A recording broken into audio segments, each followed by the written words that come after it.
So this is Christine with Simcoe Community Media, and today I'm meeting and chatting with Ray Little, Green Party candidate for Simcoe North riding. So just thank you for making the time to chat with me today. And my first question would be, what made you decide to run as a candidate in this election?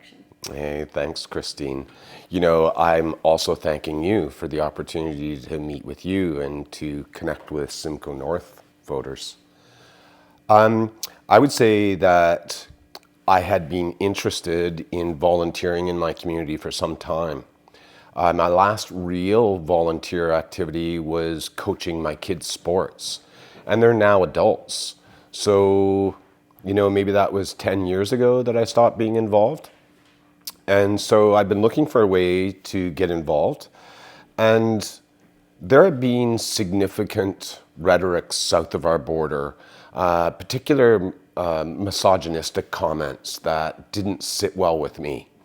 And I began posting articles on LinkedIn about it. And I was only getting a couple of thousand views on my LinkedIn posts. Also, about a year ago, the convoy happened in Canada. And so my antenna were up. And as that negative rhetoric moved north, I became compelled to getting involved in politics. What I wasn't sure about was what party. And I found myself what I would describe as politically homeless sometime in the spring of 24. So I researched all of the parties, and I was quite familiar with the big two. I was involved with the Liberals maybe 20 years ago, but I searched for a home and I visited all of the parties to make my decision on where I belonged. And based on the research I did, the Greens were the right home for me. I was shocked and surprised to learn that the Green Party is fiscally responsible. The fact that they have a social conscience and champion environment causes tipped the scales for me. I was looking for a party that was progressive minded and fiscally responsible, and that's the Greens. Okay. Great. So that was my next question, was why did you choose your party? So is maybe if you want to talk a little bit about the platform. Yeah, Christine, I would expand on why it is I chose the party. Part of what motivated me to get involved in the first place was the negative rhetoric, the canned slogans, the divisiveness that's been happening to voters and our population here in Canada. Now, we are rallying around one specific topic. We'll get to that one, I hope. But it was the negativeness that really compelled me. And I believe that voters have become cynical for a couple of different reasons. First, the party that they voted for doesn't get elected. But the second thing is that political parties are making promises to voters that they don't keep. And so it's leading to this cynicism where people begin to distrust the people, the system, and then they don't vote. And in our last provincial election, there are about 41% voter turnout here in Simcoe North. And that percentage is higher than the previous election. So people are disengaging from our political system. And so when I was picking the Green Party, part of what was my criteria was electoral reform. I believe that people need to have their voices represented at the table so that they can be heard. That will re-engage voters. Now, we do need to find a better way and a more convenient way for Canadians to get to the polls. But the fact that we need to rebuild trust in the system, I think, can partly be accomplished through electoral modernization. I'm not married to any particular system, but I don't think our current system's working. And I'll give you an example, Christine. Somewhere around 2006 in New Brunswick, the provincial election there, the Liberals secured 51% of the popular vote. And with that, they secured 100% of the seats. So 49% of the people didn't have a voice at the table. Well, what happened the next election? The Conservatives won the majority. And then what happened? The Conservatives rolled back most of the Liberal parties implemented in the previous Parliament. This pattern is repeating in every province across the entire country and is happening at the federal level. The result, Christine, is that Canadians are spending billions in taxpayer dollars reversing policies. And the politicians wonder why it is that Canada's productivity lags behind other developed nations. So the Green Party has a balanced approach to trade, fiscally responsible, and they've got a social conscience. Great, that's wonderful. So can you tell me a little bit about what experiences you feel have prepared you for this role? Yeah, wow, thanks. I have been a leader my entire life. Even in school, I was students' council representative. College, I was on the student administrative body at college. When I was doing my MBA, I was a student voice there. And so as I gained experience in business, I also became a leader in business. Not only did I run my own consulting company where I did advise companies on how to lead, for the past 15 years, I've been in vice president roles at major corporations like Volvo. So I really know what it takes to drive change at the top. And so from a government perspective, I do bring a business approach. And I bring the approach of a taxpayer mind and a business person in Canada. Do you have any of your party's policies that you would like to highlight? One key policy that... I would like to emphasize the Green Party's fiscal responsibility, if I'm limited to one. And I'll give two examples of what I mean by fiscal responsibility. The first is the fact that the Green Party is the only federal party that has provided a costed election platform for every federal election since we became a national party in 1987. And I'll give you an example of what I mean by a costed election platform. For example, this year, one of the things that I really like about the Green Party policies is that they put forward a relatively structural change to Canada's income tax system. The Green Party proposes eliminating the income tax on people making $40,000 a year or less. This is going to put $6,000 a year into the pockets of Canadians that need it most. Are you aware, Christine, that 30% of people in Simcoe North access Aurelia's food bank? It's also known as the sharing place in Aurelia. And it tells us that affordability is a very key issue here in Simcoe North. And so with this structural change in the tax system, the Green Party tells us that they're going to pay for it with a 1% increase in corporate tax. And it's relevant to note that corporations in Canada have a lower tax rate than individual Canadians. And so if I were to emphasize one thing about the Green Party that people are unlikely to know, is that the Green Party is fiscally responsible. Great.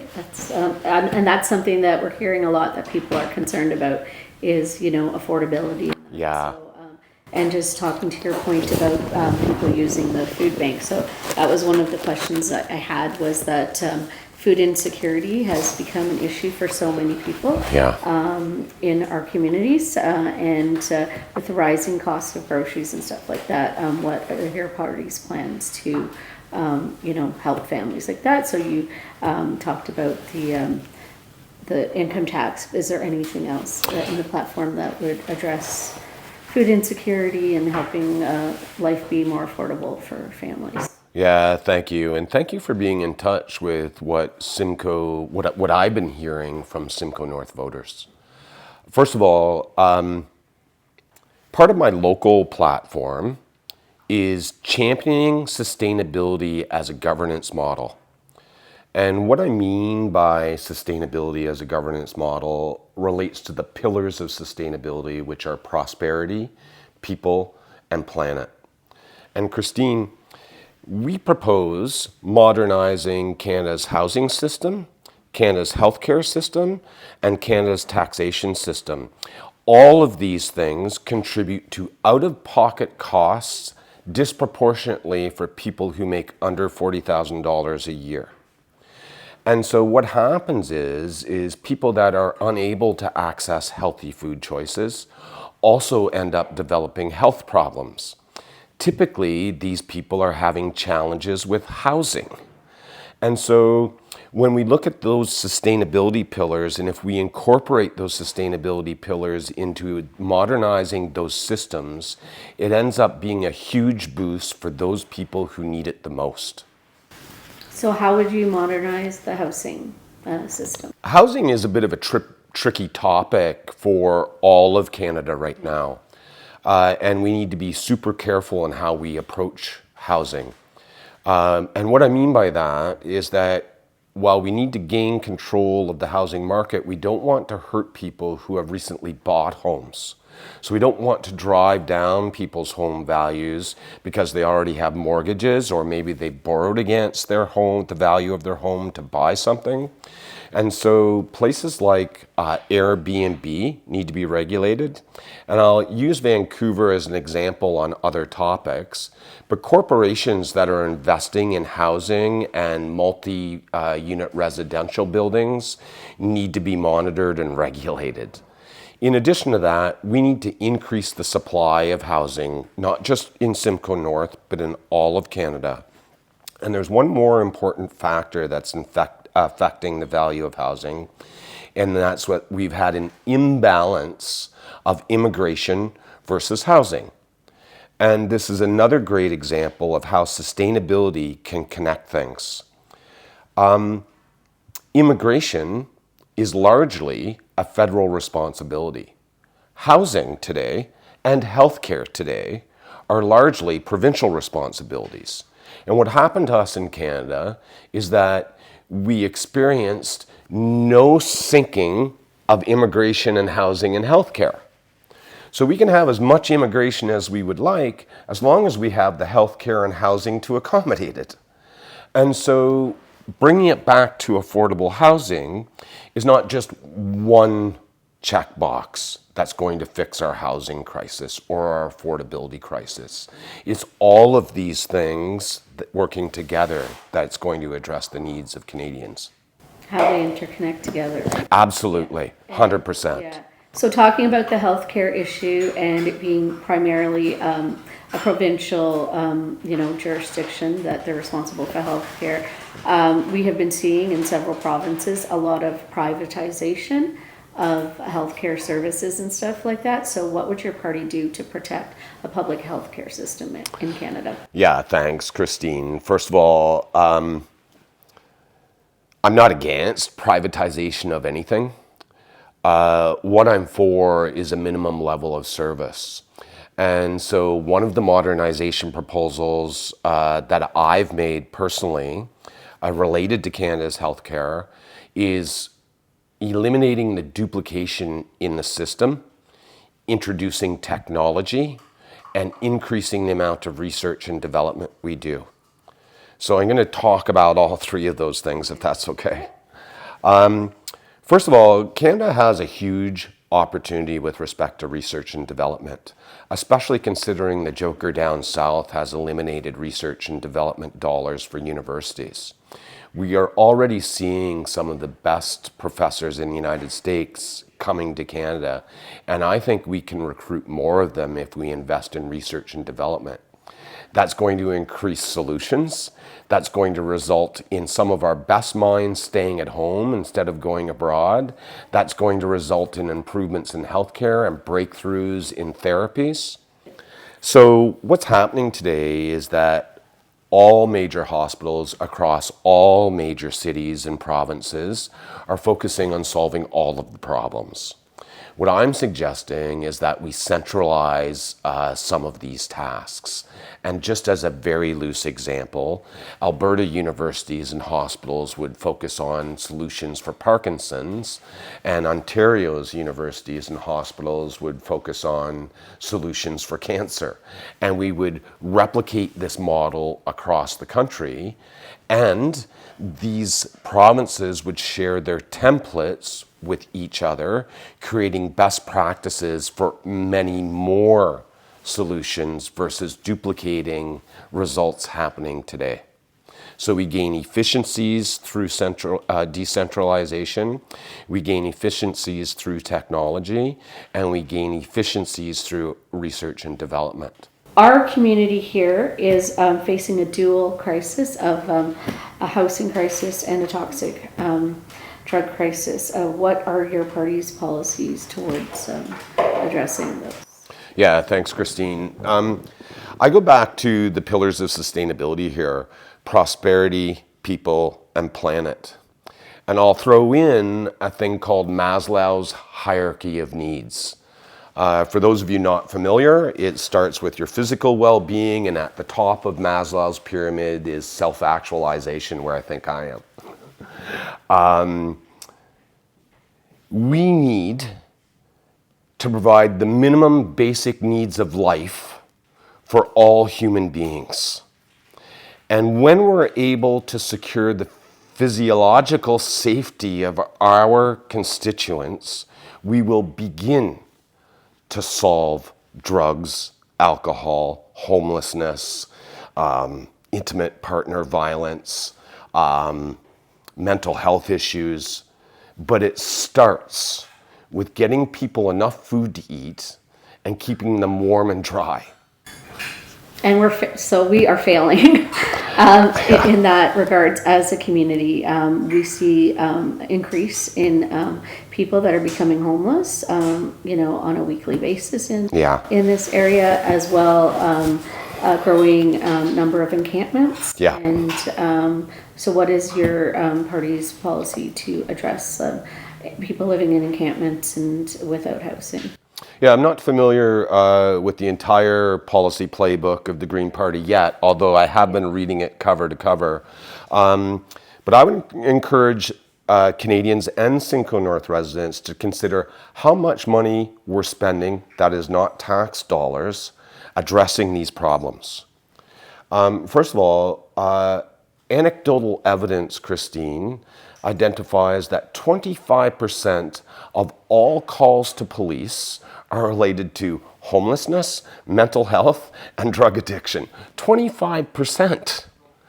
Imagine 25% of the entire country's police budget responding to this. Not only that, we're asking our first responders to deal with situations that they're mostly not adequately trained for. And we're getting outcomes that are not satisfactory to most Canadians. Not only that, Christine, but all of these issues result in spiraling healthcare costs. When people can't feed themselves, they end up more sick, so they're calling on our healthcare system. We have nonprofit groups set up, like the food bank.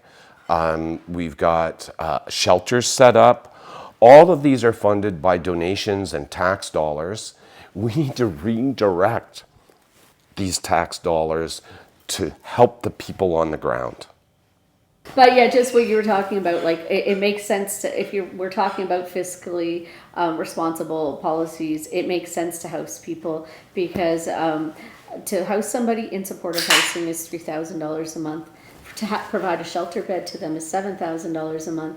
For a jail bed is $10,000 a month. Yes, I've heard this. So yes. It's like, and hospital is even more. Yes. I think it's $12,000 for a hospital. Yeah. And that's not counting the calls to police and first responders and all that on top of that, right? So. So I had forgotten those statistics, but I'm 100% aligned. And this idea that the Greens are championing some kind of extra tax that's social related is just false. It's less expensive to prevent an issue than to respond an issue. I like to use the example of brushing your teeth. We brush our teeth to avoid expensive trips to the dentist. I mean, these issues are as simple as that. Okay, thank you. So the U.S. has imposed on again, off again tariffs and stuff, which have already begun to impact the cost of living for Canadians. We're seeing impacts already in like jobs, security and stuff for people. What is your party's plans to addressing these issues and supporting workers that are going to be impacted by these tariffs? Yeah. How much time do we have?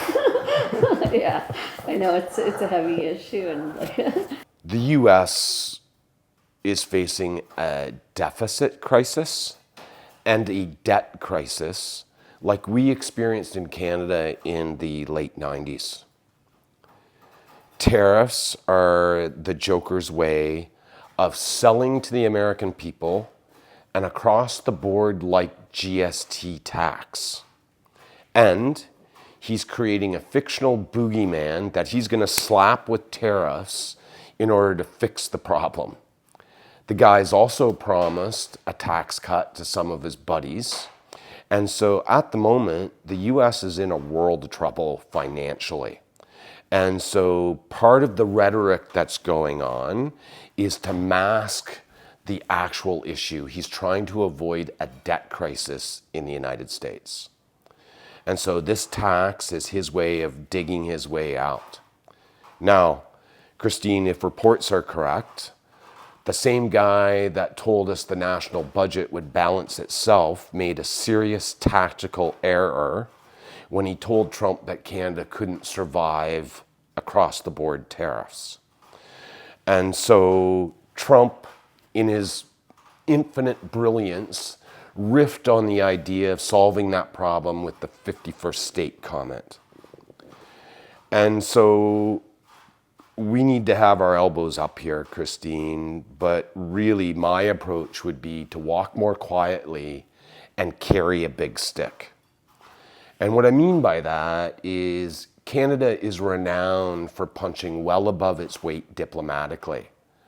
And so, yes, we need to work diplomatically behind the scenes to minimize the tariff that are going to be imposed on us. The second thing we need to do is diversify our trade. And my way of diversifying our trade is slightly different than what's been out there in the press. First of all, I'm in support of a thing called the Cross-Canada Corridor. And a lot of what I published on the Simcoe North Green Party website under the news section is captured in the summary that I'm about to share with you, and it does dovetail with most of the Green Party's economic plans. So the Cross-Canada Corridor, that includes hydroelectricity lines coast to coast, it includes high-speed rail coast to coast, it includes Alberta pipelines coast to coast, and today I'm adding a request to investigate the possibility for electricity lines under the Atlantic to mainland Europe. The second thing is developing Ontario's Ring of Fire mineral deposit. The third thing is eliminating provincial trade barriers. The Conservatives and the Liberals have had 100 years to get rid of these interprovincial trade barriers. We must do it today. The fourth thing is introducing a thing called Buy Canada on anything, any government procurement that containing Canadian dollars. And the fifth thing is modernizing those systems I talked about, housing, healthcare, and taxation. When you take all of these together, these infrastructure investments, we're going to get increase in the value of Canadian dollar. Imagine your spending power increasing by 10%. We're going to get a reduction in interest rates. We're going to increase employment. We're going to decrease income taxes, and the Green Party is going to balance the budget in 5 years. What steps, well, you're the Green Party, so what steps is your party planning to take to tackle the climate crisis? Yeah. I'm probably sure voters have noticed I'm not the typical green guy, so I've got the not typical green guy answer. And I agree with you, Christine. I think everybody in Canada recognizes the Green Party as leaders in the environment. I'm also a leader in the environment. My profession is decarbonating the automotive sector. I'm a leader in that sector. I've spoken as a guest at COP27. And so I do take a business approach to the environment.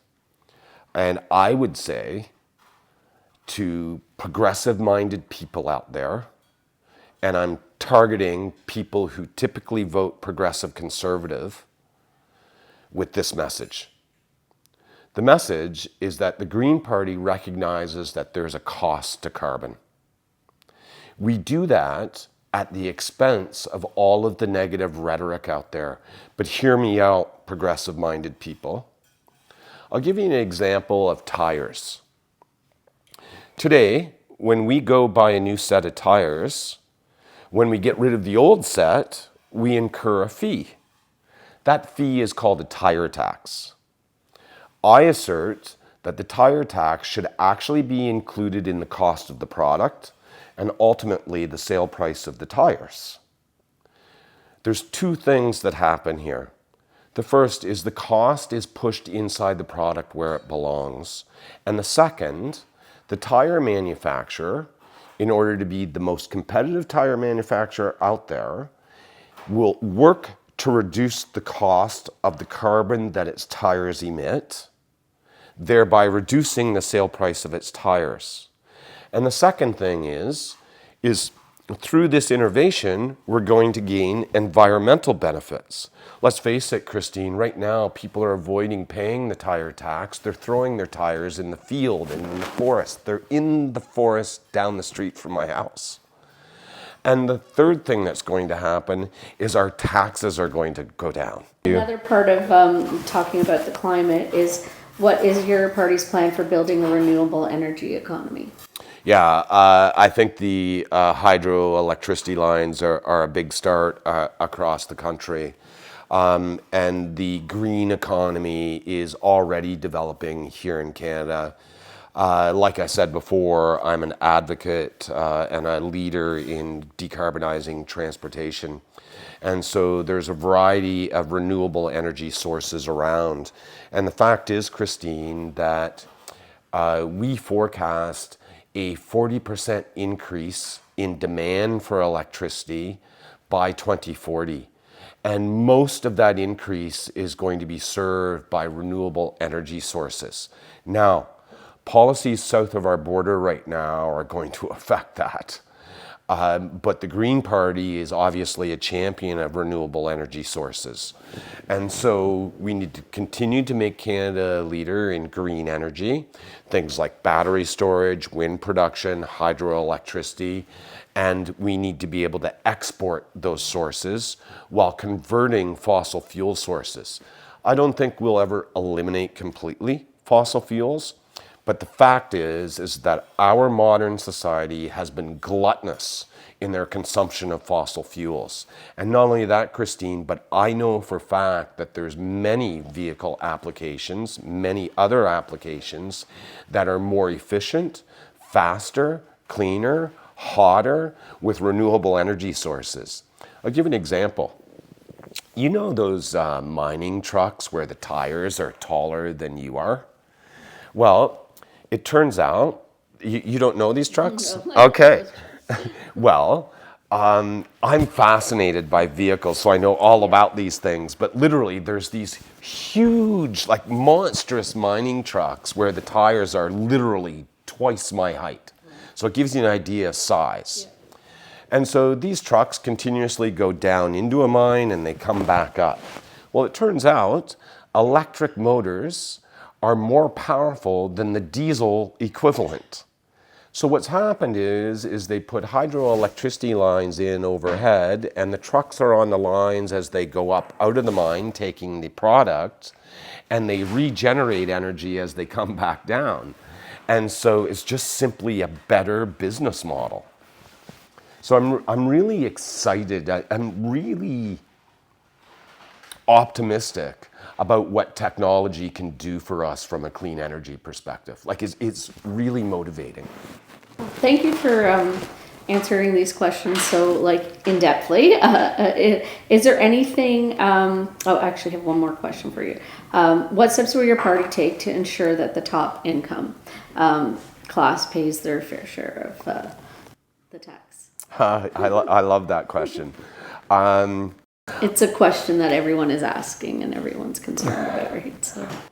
I am going to tear a page out of one of my favorite Canadian authors' books. The guy's name's Malcolm Gladwell. I don't know if you've heard of him or not. But I had the pleasure of hearing Malcolm Gladwell speak recently. And his message was that the most wealthy among us already possess all of the tangible goods they could ever need. Beautiful homes, airplanes, vacations.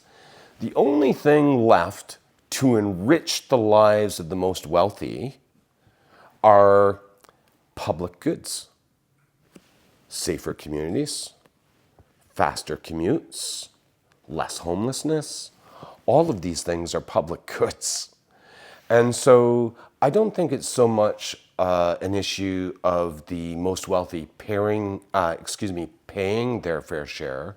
It's making sure that the amounts that they do pay are used respectfully.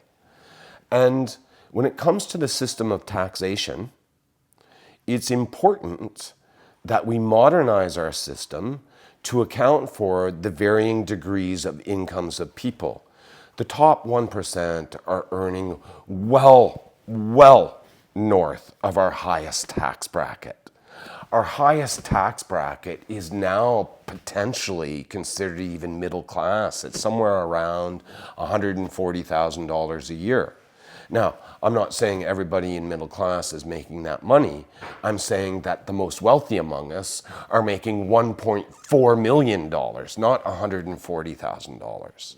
I go back to, Christine, that 2/3 of the wealth in Canada are held by the top 20% of Canadians. And Christine, 1% of Canadians, 1% hold 20% of the country's wealth. And really that's the topic that we need to address. This topic of redistributing wealth that enriches their lives in a sustainable way. Okay, thank you for that. Is there anything that we haven't covered that you would like to share or comment on? There are two things I would like to talk about. The first is acknowledging that we experienced in Simcoe North a pretty massive ice storm recently.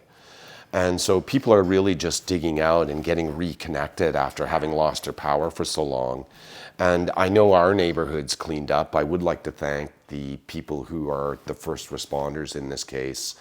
You've done amazing work, and I'm sure you've also worked long hours.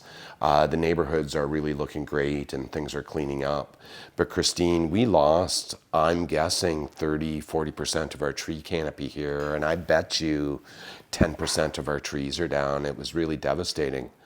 But I would encourage Simcoe North voters to consider the possibility that the costs you've incurred to clean up after this mess, damaged property, even the cost of cleanup, throwing out food because our electricity was out, we lost a lot of food. I would encourage you to see that as a climate tax. It might not be a tax that the government's collecting, but the money's coming out of your pocket, and it's the climate that has cost you that money. So I'm encouraging people to see it that way.